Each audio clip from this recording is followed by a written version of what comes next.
Oh, hi. Oh, hi. It is so fun to have you here. Oh my God, this is so fun. One of my favorite people in the world, really, truthfully. Definitely one of my most favorite innovators that I ever met in the government space. And, you are really the king of government innovation. So I'm just so happy to have you here. And yes, oh, hi, welcome. Wow, the king. I gotta let to live up here. So we'll do my best to make it entertaining at least. Yes, exactly. Okay, well, I'm so happy to have you.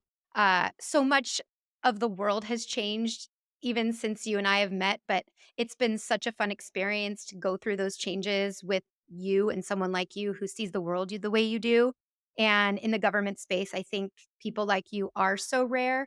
So tell me a little bit about you personally, and then obviously professionally, and your journey to really becoming the innovator entrepreneur that you are today. Dina, that's hilarious. It's so hard to start from square one with people that you've known for a while. Mhm. But for those of you who are listening or watching, I'm Brian Elms. I work with Change Agents Training. We are a internal consultancy and external support help for a lot of governments, helping them figure out ways to improve their service deliveries, make sure that they're constantly seeking to improve the way they engage with their residents, their citizens, their visitors. And I got into this about 12 or so years ago at the city and county of Denver, where we launched a program called the Peak Academy. That program has since been replicated by over 50 different governments around the country, some outside of the country. And that program is designed to train public servants in process improvement techniques and problem solving techniques to improve their work. Our biggest asset in municipal government is typically your employees. The more your employees know on how to solve their problems, the more they can do. It is really rewarding to watch people internally solve big, hairy challenges that have been coming around for decades. Whether it's onboarding or permitting or code enforcement or booking inmates, releasing inmates, adopting children, adopting dogs, you name it. I have worked on it from the medical examiner to food stamps. It is a really Mhm. cool place to get to work every day.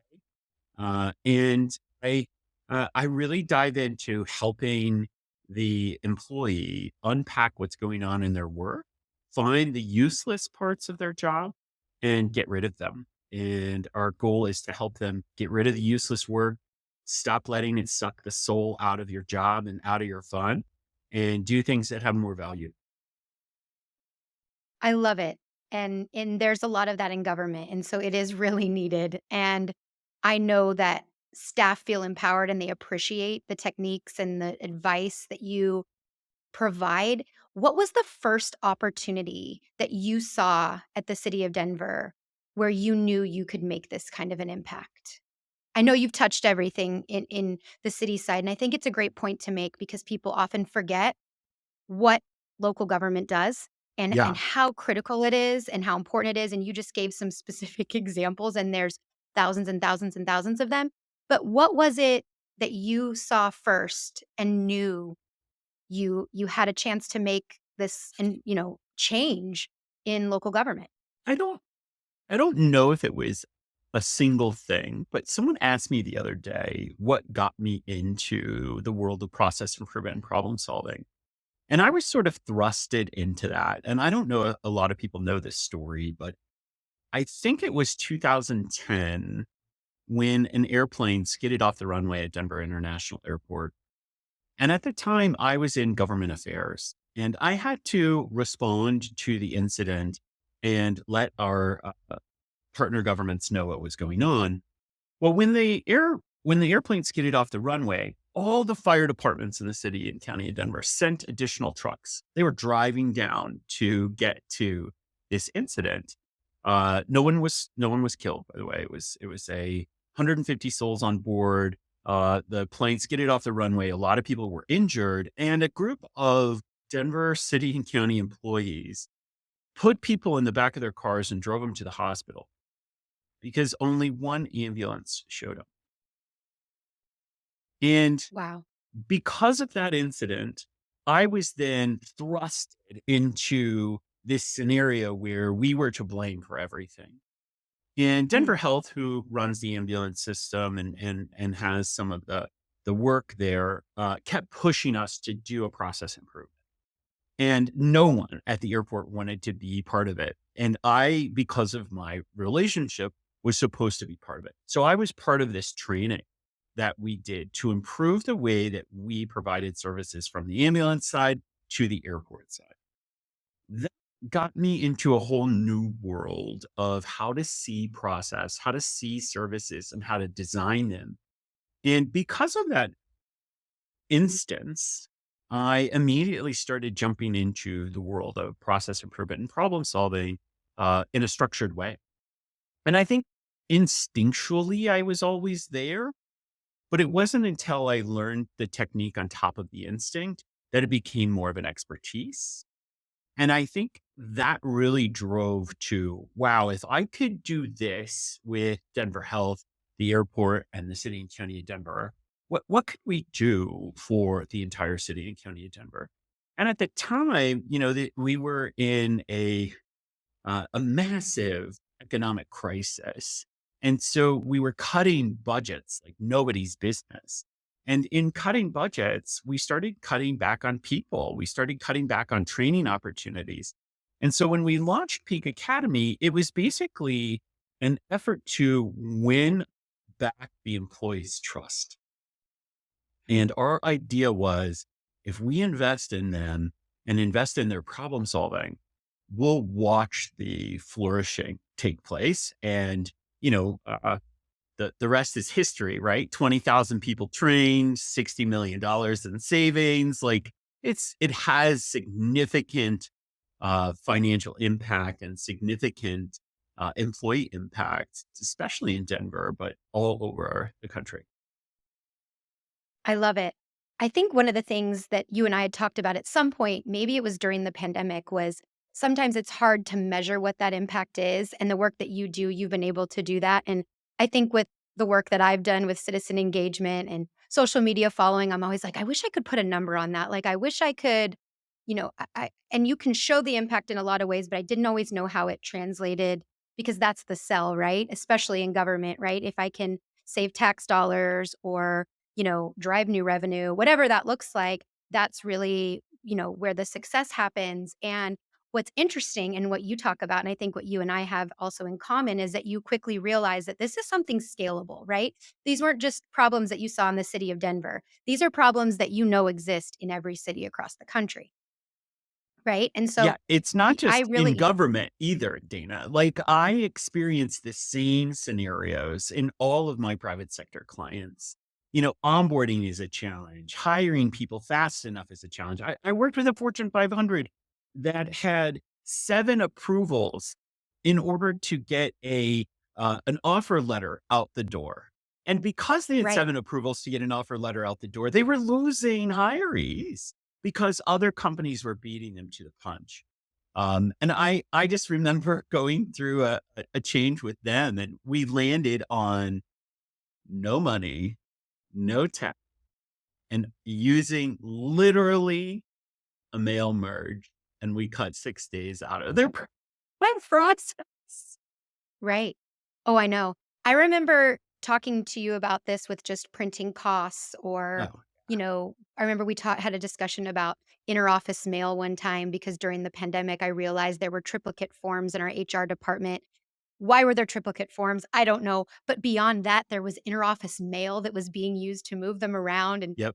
suddenly no one was in the office. They were all working from home. And these envelopes were sitting on people's desks, and I thought, "Oh my god." And I remember when the pandemic hit, and I'd love to talk to you about that too, because you were someone that saw the world change, and you had been used to going in person because cities require that, right? You needed to be there, you needed to handhold them, build that relationship. I know how this work goes.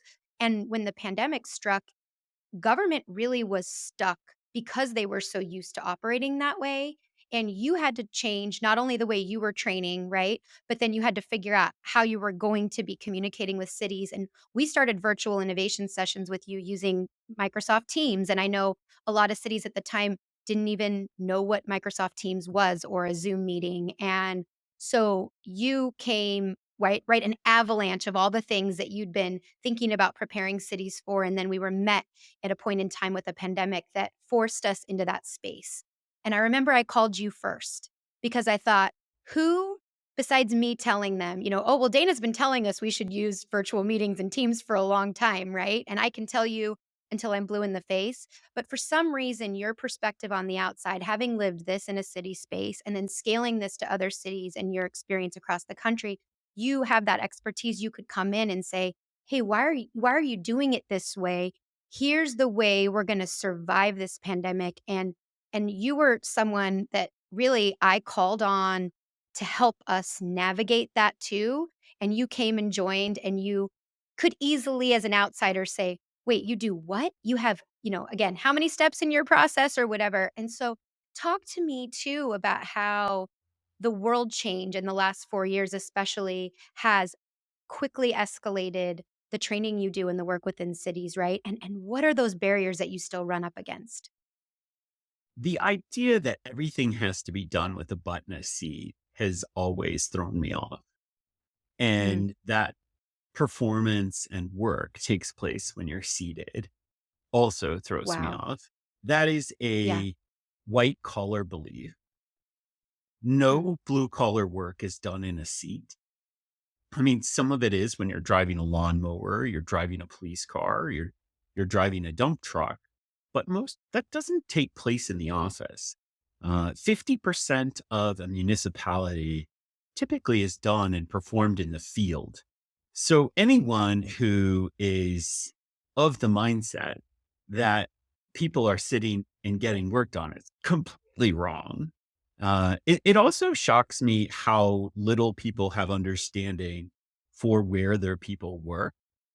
And it is a really hard lesson to learn. And one of the lessons I had to really work with HR in a lot of different organizations is understand that when you're emailing an information session to your employees and they don't have access to your email, they're unaware of it. mhm. 60% of the people we emailed to let them know that there was a snow day and they didn't have to come to work until 10 or 11, they didn't receive the email because they don't have a handheld device. They don't sit in front of a computer as their job.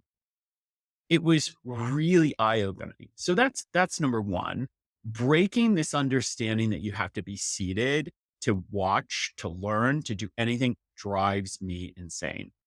The second piece is people learn all the time on YouTube. So why aren't we taking advantage of that the same way that everyone else is?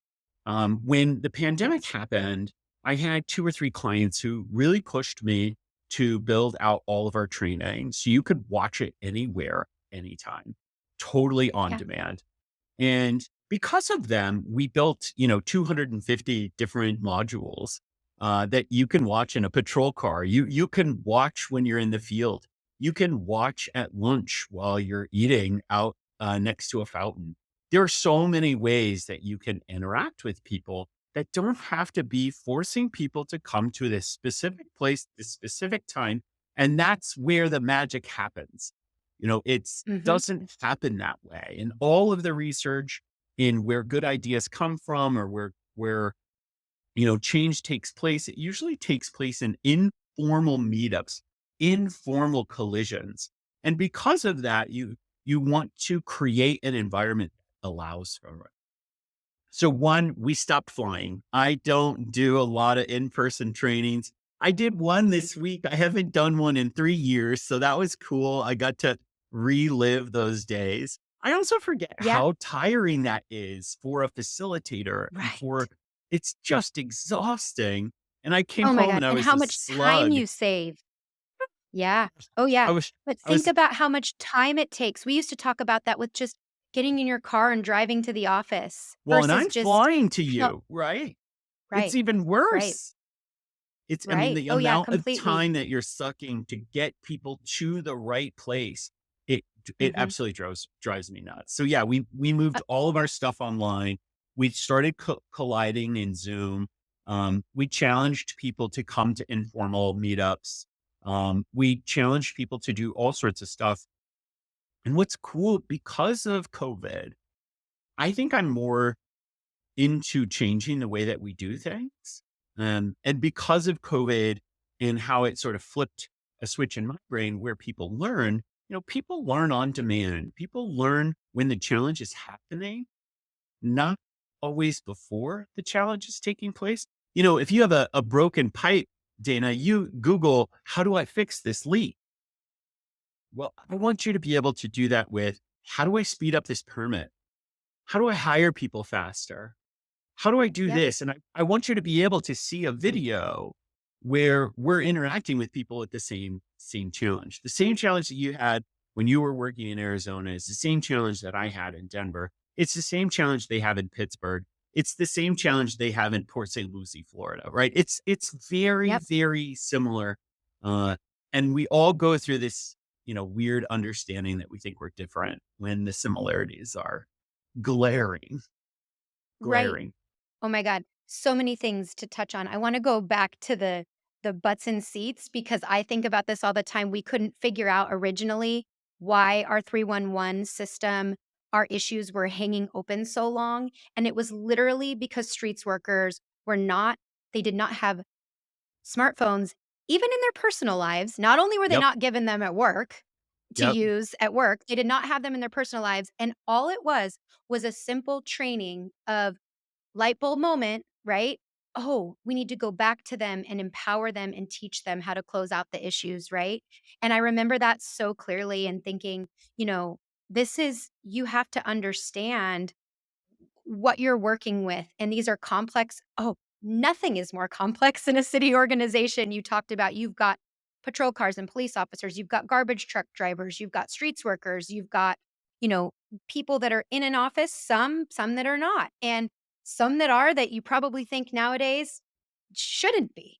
And so that's another really interesting point to make, but it is so critical. And I think it's exactly right. And then you talk about this idea again of meeting people where they are, going and delivering information, whether it's a video or the services that you provide in a way that people want to receive them. And I just think the world and communities and cities are outpacing government, right? Like they're evolving so quickly. And when you go to bed, when you wake up in the morning, government is being outrun.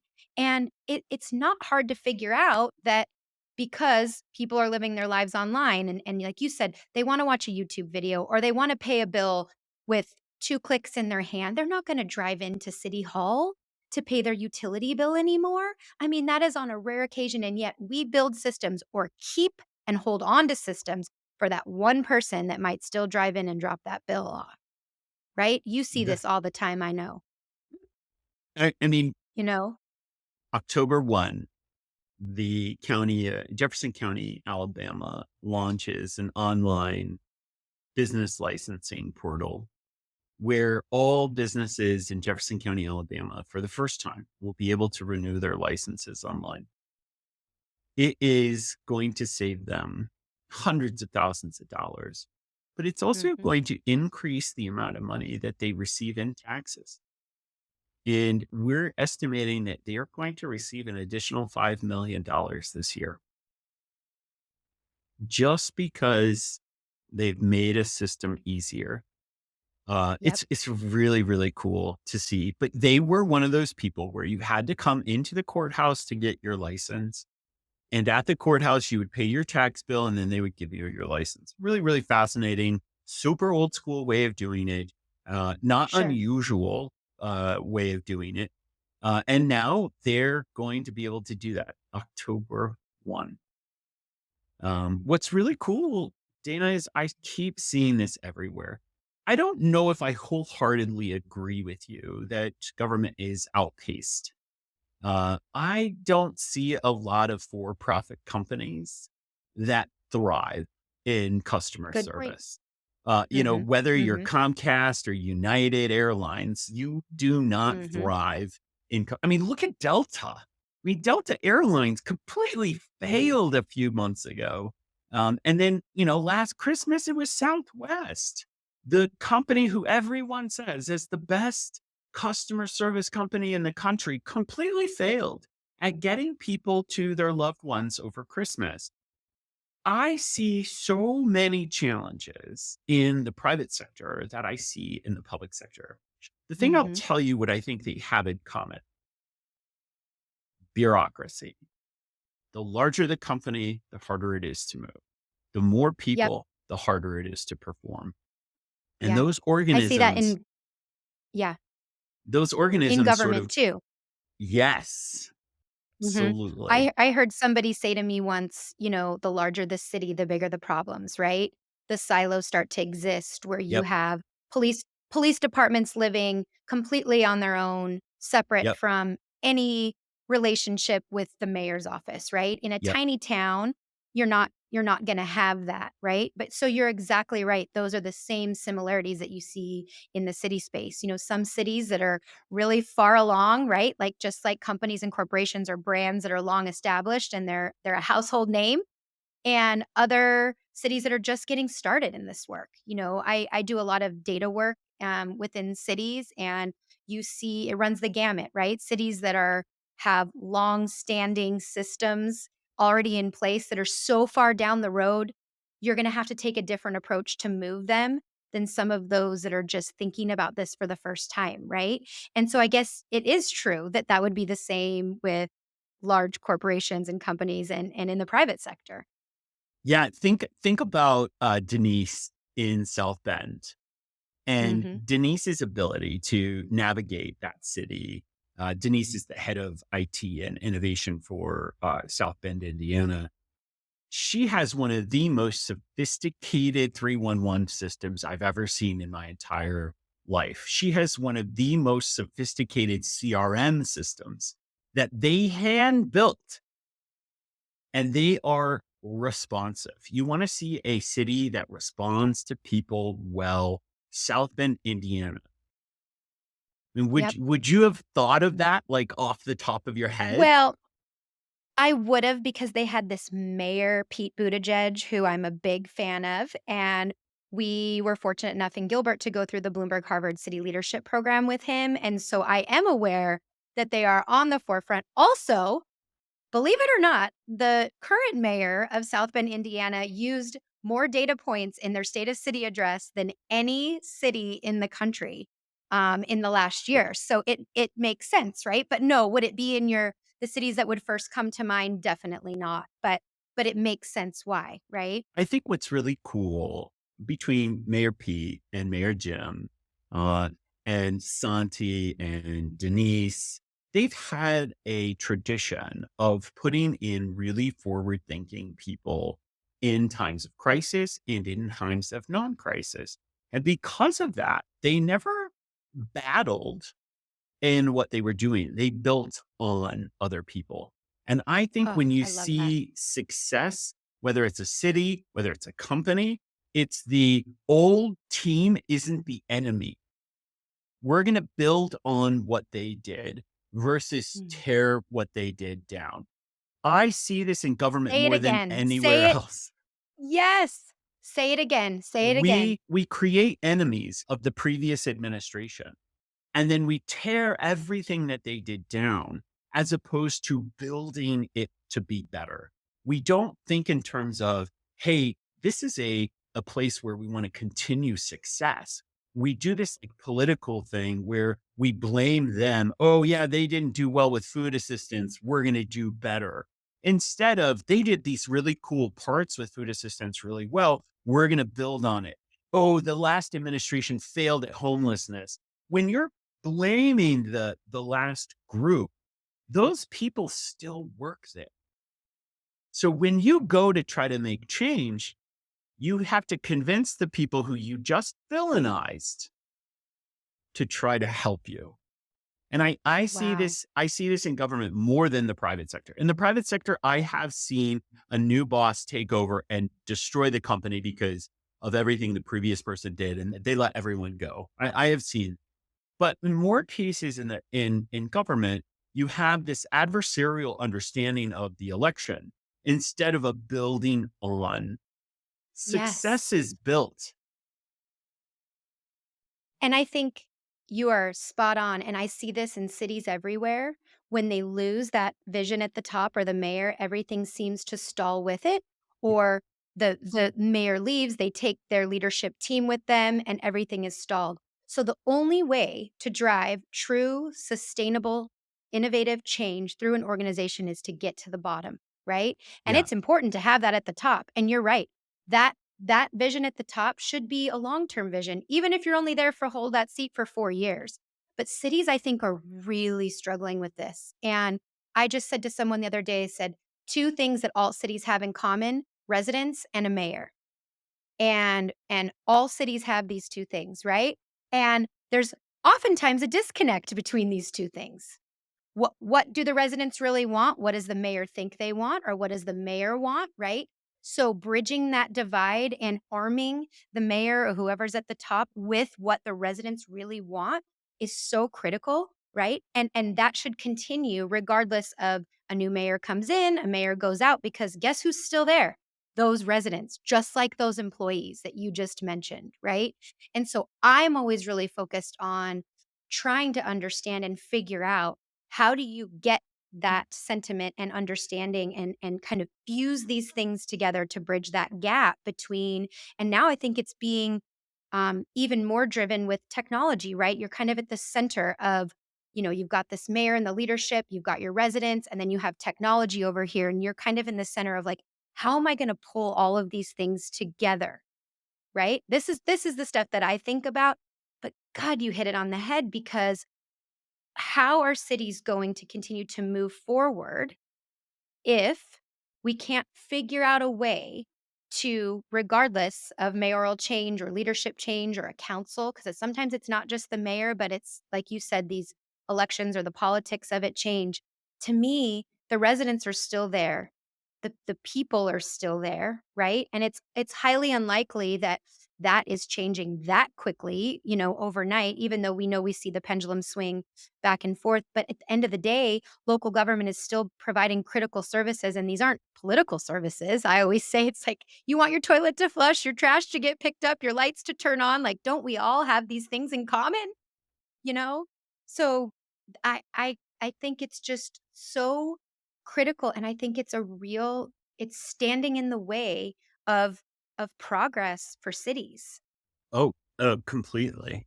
I think it's a huge detriment where you try to prove that you're better, or you try to prove that you've done, something different. There's so many cool things that these cities have the opportunity to do. I know I love working in the public world, in this public sphere, more than I love Mhm. working in the private sector. I love my private sector clients. They're fun. I Yeah, think they're very interesting. They have really cool ideas, and I just love being able to help people when they need help. And mm, there is nothing cooler than being able to get to do that. Whether it's a birth certificate for a new mommy, or a person who's launching a new pizza shop. I love it. I think it is beyond rewarding to be in this space. And we get to do it. A lot of people have to do this work. We get to do this work, and it really it really supercharges me, and gets me motivated to try to find better ways to do it. I love it. Tell me about, obviously with AI and Oh, tech and changing, I know you're thinking a lot about this. Tell me what you see as opportunities, right, for yeah. cities. I gave this example that actually was a city of Denver the other day, about they deployed a chatbot, and the Oh, number 1 and 2 issues that came through were, the first was homelessness, people looking for shelter, and the second was food assistance, so people looking for food. And the city was pretty stunned by that those would be the top 2 needs. And I thought, yeah, if those 2 population groups can use the chatbot, then probably anyone can.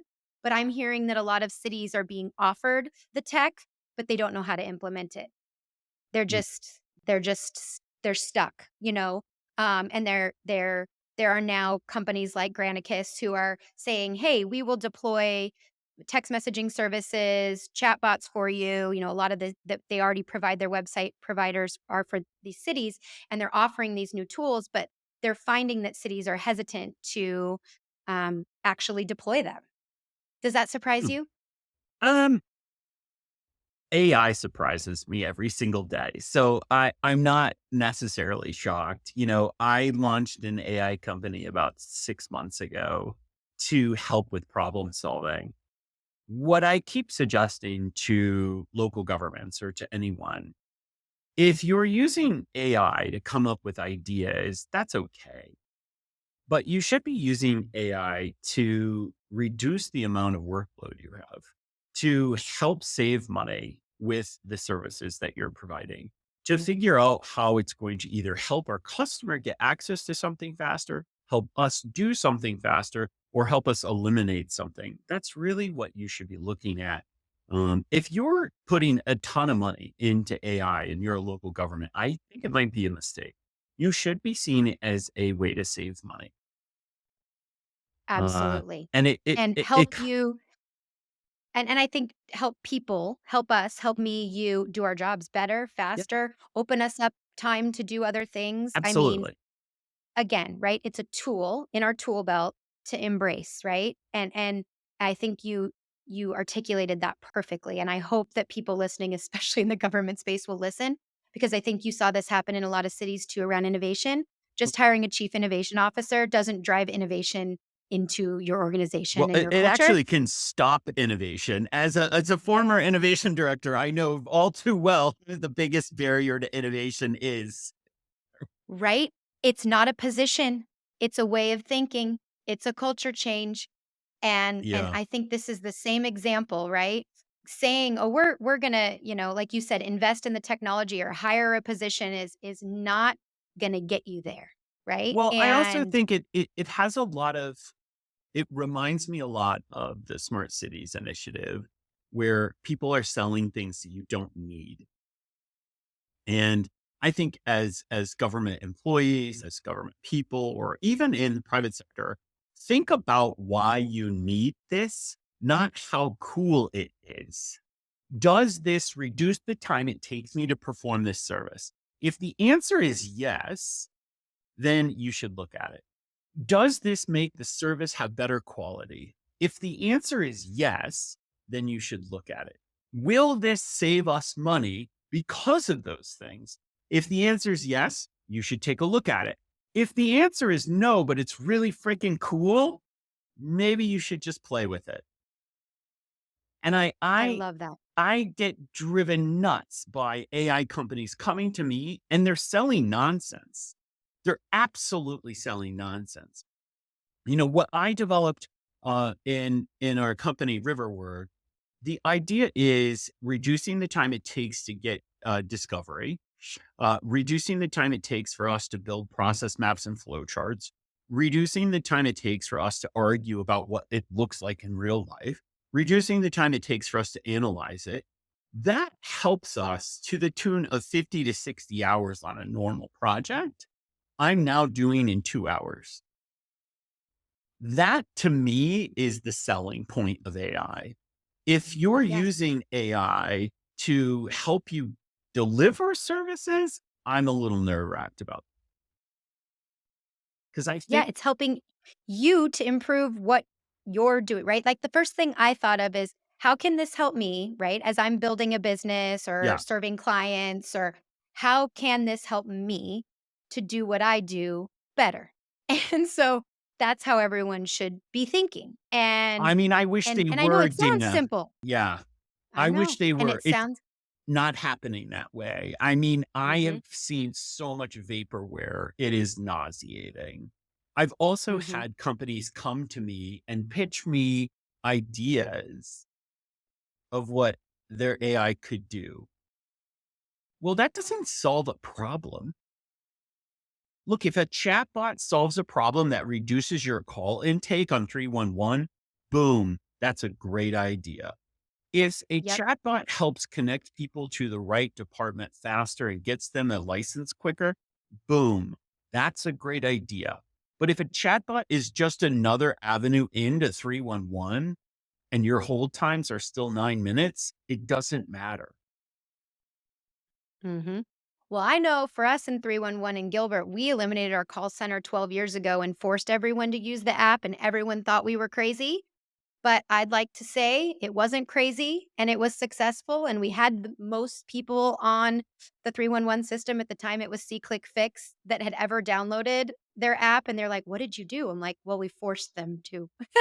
Yeah. And, again, we had some advantages at the time where the average age was 32, and so we had the ability again to think that way, but I would argue today even more so. I know how my parents spend their time online and they're in their 70s, so I just think thinking that way we have to be, right? And you just said it, and we've talked about it, and I've loved this conversation because it isn't just in the government space, it's in any space. This is how we need to be thinking about, like you said, improving service delivery, eliminating unnecessary steps to save money and time to be more efficient for all of us, right? To open up our own time to serve others, to open up our organizations to save money and time, to give us time to do other things to serve our customers and residents, that this is really critical. And I just love that we got to have this conversation together to talk about this.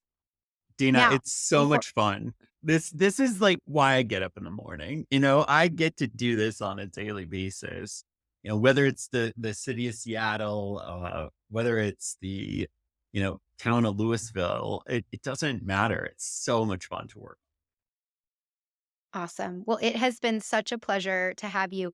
Before I let you go, Uh I'm oh, going to do a little, uh-huh, I'm going to do a little rapid fire with you. Okay? you didn't I prepare know. me for this. I'm Nope. I'm not good at Nope. rapid fire. Okay. Okay. Well, let's see.